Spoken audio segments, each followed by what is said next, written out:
Halo, apa kabar? Saatnya Anda menyimak berita Semarang bersama saya Tabita Putri.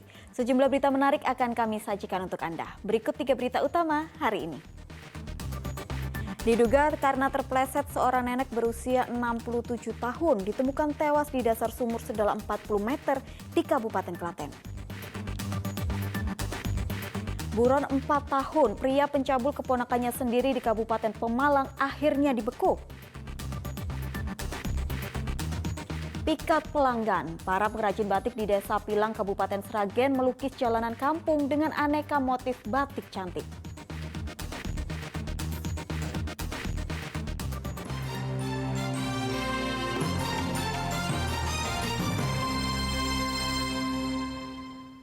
Informasi pertama, seorang anak mengalami sesak nafas akibat menghirup asap api saat api menghanguskan rumah keluarganya di permukiman padat di Klaten. Kebakaran diduga disebabkan korsleting listrik.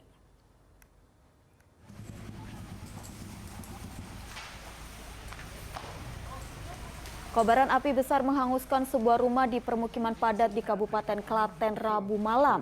Api terlihat cepat merembet membesar karena banyak bahan mudah terbakar. Kebakaran yang berlangsung tengah malam mengejutkan penghuni. Salah satunya anak yang tengah tertidur menghirup asap api. Akibatnya korban mengalami sesak nafas sehingga dievakuasi ke rumah sakit. Petugas pemadam kebakaran Klaten mengerahkan 2 unit mobil pemadam sehingga api bisa dipadamkan 1 jam kemudian. Nafas karena di dalam tadi dia dalam keadaan tidur dan asap sudah masuk. Setelah dia merasa panas, kaget, dia lari bingung, sempat pingsan di dalam tapi sudah ditolong daripada warga. Kemudian ada merasa sesak karena mungkin menghirup asap daripada api tadi. Oh, jadi sesak nafas ya? Iya, sesak nafas aja, tapi kondisi masih bisa berjalan dan kondisinya masih sehat. Seorang perempuan lanjut usia tewas di sebuah sumur sedalam 40 meter di daerah Jatinom, Klaten, Rabu malam. Evakuasi korban berlangsung menegangkan karena regu penyelamat turun ke dalam sumur dengan teknik vertical rescue dan bantuan alat pernafasan.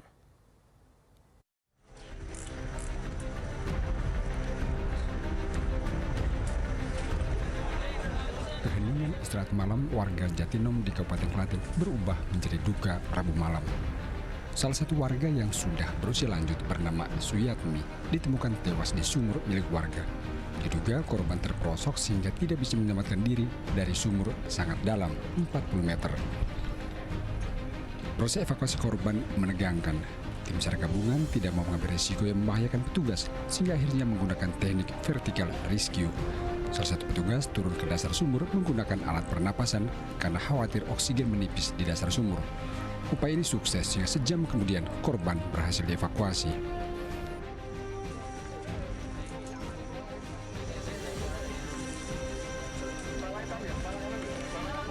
Jenazah korban langsung dievakuasi ke rumah sakit untuk divisum guna mengungkap penyebab kematiannya. Juga karena kedalaman sehingga kita harus menggunakan rescuer yang turun ke bawah itu harus menggunakan peralatan SCB ataupun untuk pernapasan, karena kita mengkhawatirkan dengan kedalaman seperti itu mungkin kadar oksigen yang ada di dalam itu tipis sehingga bisa membahayakan rescuer, sehingga kami menggunakan alat bantu pernapasan. Kedalaman berapa meter? Kedalaman dari bibir sumur ke permukaan air itu kurang lebih hampir sekitar 40 meter. Tapi kalau kedalaman airnya sendiri kurang lebih tadi penjajakan mungkin sekitar 2 meteran. Korban yang sudah berusia 67 tahun diduga terperosok ke sumur saat pergi ke rumah anaknya malam hari. Berdasarkan keterangan RT setempat, korban selama ini terlihat linglung. Namun hasil visum menyebutkan tidak ada bekas tindak kekerasan pada tubuh korban. Perkiraan karena dia dari keterangan Pak RT itu dia emang sudah mengalami yaitu linglung, istilahnya udah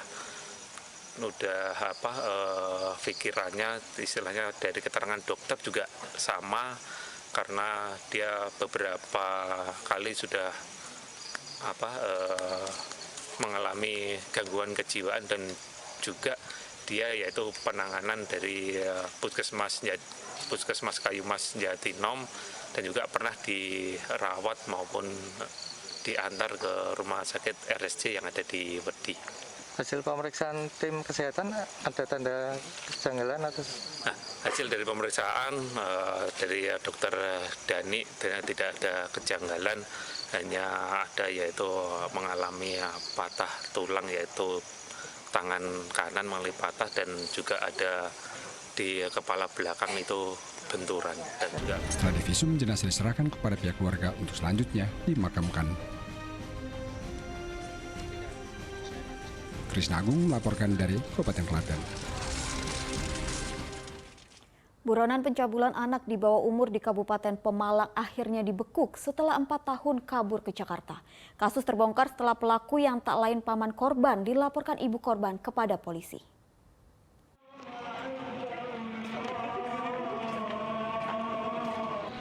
Berakhir sudah pelarian S, warga desa Danesari Pemalang. Selama 4 tahun terakhir, S menjadi buronan karena mencabuli bocah berinisial W berusia 9 tahun yang tak lain keponakannya sendiri. Pencabulan oleh orang terdekat korban ini terjadi tahun 2018 lalu. Kasus terbongkar berkat keberanian ibu korban yang melapor ke Polres Pemalang. Namun polisi baru meringkus pelaku 4 tahun kemudian. Selama jadi buronan, pelaku S bekerja sebagai penjual bubur di Jakarta. Seperti pada banyak kasus pencabulan anak di bawah umur, modus tersangka S dengan memberi korban uang sehingga korban dicabuli berkali-kali. Tersangka adalah Pak D daripada korban. Jadi tersangka ini mengambil korban keponakan. Itu dilakukan di rumah tersangka dan semuanya? Ya, di rumah tersangka dan juga di kebun yang area tidak jauh daripada rumah tersangka. Modusnya apa dan sebagian? Untuk modusnya tersangka mengiming uang pada korban. Tersangka sempat melarikan diri keluar dari Pemalang. Jadi kemarin kita berhasil menciduk, mengamankan tersangka pada saat berada di Jakarta. Tersangka S terancam hukuman penjara 20 tahun karena melanggar undang-undang tentang perlindungan anak. Kuncoro Wijayanto melaporkan dari Kabupaten Pemalang. Evakuasi seorang tawon jenis Vespa di atap rumah warga di Kota Semarang berlangsung menegangkan. Keberadaan tawon ini meresahkan warga karena gigitannya sangat berbahaya. Karena proses evakuasi sulit dijangkau, petugas damkar Kota Semarang terpaksa membakar sarang tawon di atap rumah warga di Dusun Wates, Kecamatan Ngalian. Tawon ini bersarang di atap lantai 2 rumah warga sehingga cukup tinggi untuk dievakuasi. Keberadaan sarang tawon berdiameter setengah meter ini cukup meresahkan warga lantaran warga takut dengan gigitan berbahaya tawon jenis Vespa ini. Gigitan tawon Vespa diketahui memiliki racun sehingga membahayakan. Beruntung, sejak sarang tawon bersarang, belum ada warga yang tersengat.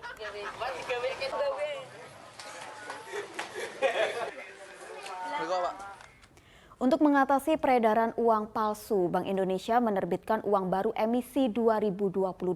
Faktor keamanan uang ini ditingkatkan sehingga bisa menekan pemalsuan uang. Penukaran uang baru emisi 2022 masih diminati, seperti gerai penukaran uang keliling di kawasan alun-alun Kota Brebes. Warga mengantre agar bisa menukarkan uang mereka dengan uang baru emisi 2022.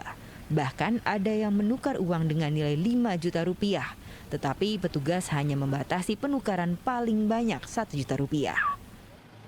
Padahal saya sudah bawa 5 juta mau tukarkan semua, tapi ternyata cuma 1 juta saja. Untuk apa ini? Untuk koleksi saja, Pak. Untuk koleksi, ya. Dikeluarkannya uang baru emisi 2022 bukan tanpa sebab.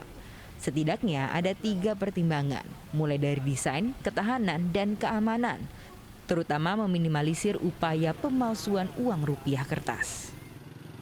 Jadi fitur-fitur keamanannya tentu jauh lebih canggih ini.